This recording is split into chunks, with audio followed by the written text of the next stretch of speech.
Je reprends l'exercice art, où je devais écrire un commentaire. Alors, on a fait le bénéfice net, voilà. Faites apparaître un commentaire par rapport au bénéfice net. Insuffisant s'il est inférieur à 80 000, autrement bon.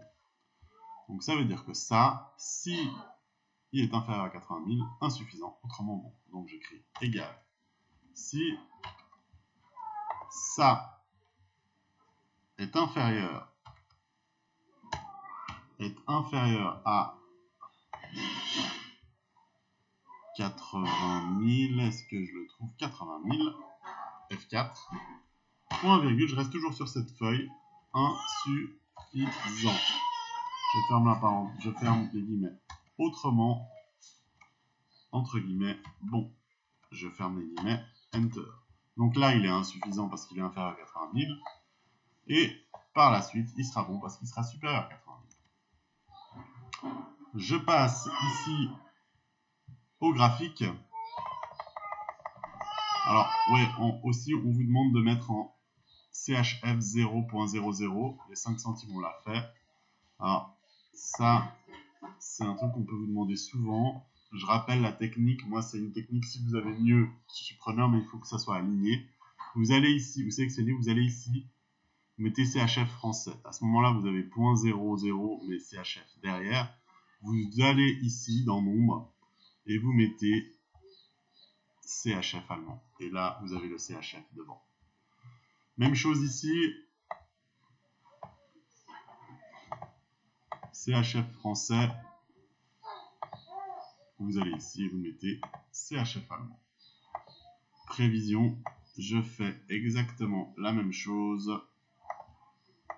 CHF français, je vais chercher ici et je vais CHF allemand. Je vais vite, mais normalement vous êtes censé savoir faire ça. C'est pas quelque chose de nouveau. Ensuite, on va passer au graphique. Alors, vous devez créer un graphique représentant le bénéfice prévisionnel sur les ventes des tableaux et sculptures pour les 5 années. Trouvez un titre de graphique et placez-le sur une feuille que vous nommerez graphique.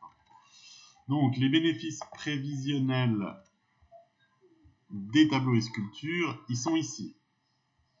C'est ces chiffres qu'il va falloir mettre dans des graphiques. Alors, je sélectionne. Je mets insertion.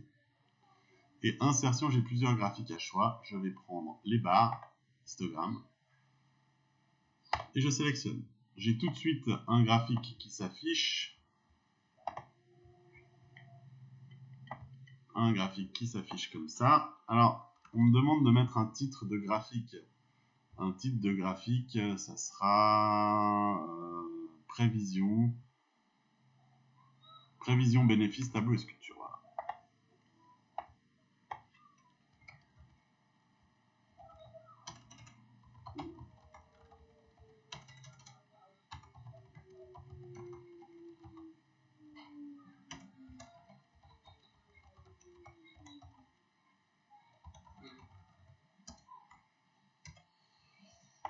Ok.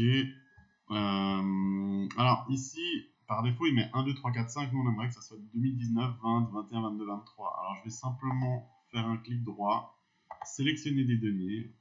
J'ai ce tableau qui s'ouvre et au lieu d'un 2, 3, 4, 5, je mets modifier. Et là, il y a une petite flèche qui dit montre-moi où tu veux, par quoi tu veux remplacer. Je veux remplacer par ça. Je mets OK et vous avez vu qu'il y a 2019, 20, 21, 22, 23 qui viennent. Il faut le mettre sur une nouvelle page. Sur une nouvelle page, c'est déplacer le graphique. Donc je répète, je fais un clic droit ici, je déplace le graphique. Le graphique, je mets sur une nouvelle feuille que je vais appeler graphe 1. OK, et il y aura toute une feuille qui sera consacrée à ce graphique.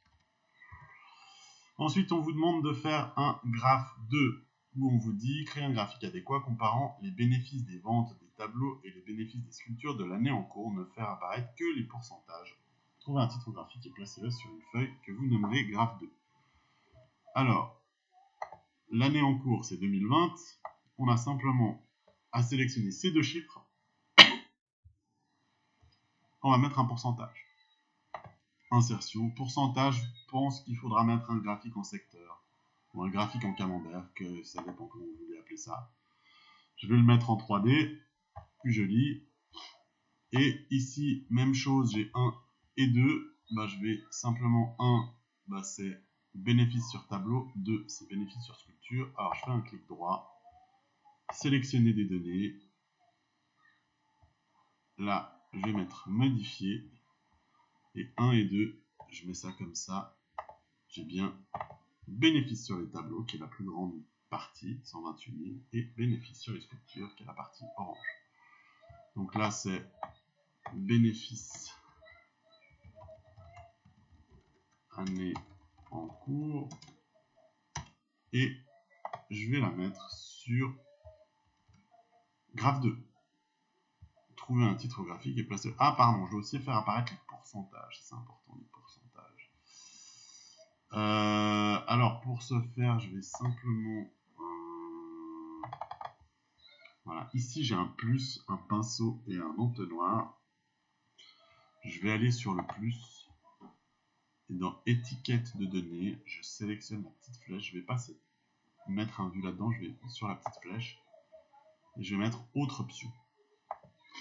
Et dans autre option, vous voyez, j'ai pas mal de choses. La valeur, donc ça c'est la valeur que ça a. Je veux pas la valeur, je veux le pourcentage. J'enlève la valeur. Et j'arrive à 56%. Et là, j'ai simplement les pourcentages qui sont bien affichés. Je peux agrandir ça. Quand je sélectionne un, il y a les deux qui sont sélectionnés. Quand j'appuie une deuxième fois, il n'y en a qu'un seul. Mais là, je veux sélectionner les deux à la fois. Je fais un clic droit, police. Je vais mettre quelque chose de bien plus grand.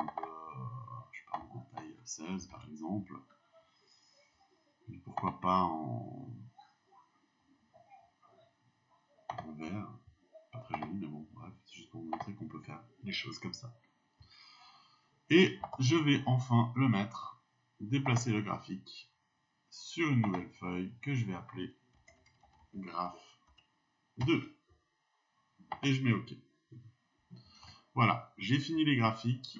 Maintenant, il s'agit simplement de mettre en page 2-3 choses. Ah ouais, alors bon, là, le graphique, il a été ce qu'on appelle éclaté. C'est-à-dire qu'on appuie sur une partie, on recule, puis on a le graphique qui est éclaté. Alors, donnez l'orientation paysage à vos feuilles. La première de chaque feuille contient un titre qui doit être mis en forme comme dans la feuille constante. Créer un pied de page. Tac, tac, tac. On s'est mis sur une page A4. Ok. Je vais simplement faire la feuille prévision, comme ça, pour vous montrer. Alors, pour la feuille paysage, pour donner l'orientation paysage à vos feuilles, on va simplement dans mise en page et on met paysage. Ok. Ensuite, on vous dit la première ligne de chaque feuille contient un titre qui doit être mis en forme comme dans la feuille constante. Dans la feuille constante, voilà, il est en bleu comme ça. Ce que je peux faire, moi j'aime bien faire ça, puis on gagne pas mal de temps, c'est que je sélectionne ça, je mets le pinceau jaune ici. Le pinceau jaune, c'est reproduire la mise en forme. Tac. Je vais dans prévision. Et je clique dessus. Et boum, ça me met exactement la même chose. Je refais pour tableau par exemple. Je fais ici. Je clique sur ce fameux titre. Je mets le pinceau jaune. Je vais dans tableau. Vous voyez, quand je vais cliquer, il y a un pinceau qui est à côté. Là, ça veut dire, attention, tu vas reproduire la mise en forme. Je clique. J'ai exactement la même mise en forme. Voilà, un petit truc qui peut vous faire gagner du temps. Créer un pied de page avec le nom du fichier à gauche, le nom de l'onglet, vos noms et prénoms au centre et la date à droite. Donc, ça veut dire que je suis dans prévision. Je mets le nom du fichier à gauche. Donc, c'est un pied de page. Est-ce que c'est bien un pied de page? J'ai oublié. Ouais, pied de page. Donc, pied de page, mise en page. Vous avez un ici, pied de page personnalisé. Je mets le nom du fichier. Le nom du fichier, c'est ici. Insérer le nom du fichier. Insérer le nom de l'onglet ou de la feuille. Les deux sont les mêmes. Partie centrale, prénom et nom. Enfin, nom et prénom, je crois. Et enfin, la partie de droite, la date c'est ici. Et là, vous mettez OK. Vous mettez OK. Et puis, une dernière chose, attention, vos feuilles doivent tenir sur une page A4. Donc, toujours dans mise en page, tenir sur une feuille A4, ajuster à 1 sur 1. Et là, je mets OK. Si je devais imprimer, on voit qu'il y a les informations ici. Donc, avec le nom du fichier, le nom de l'onglet, prénom et nom, et la date. Voilà, j'en ai terminé avec cet exercice. Merci pour votre attention.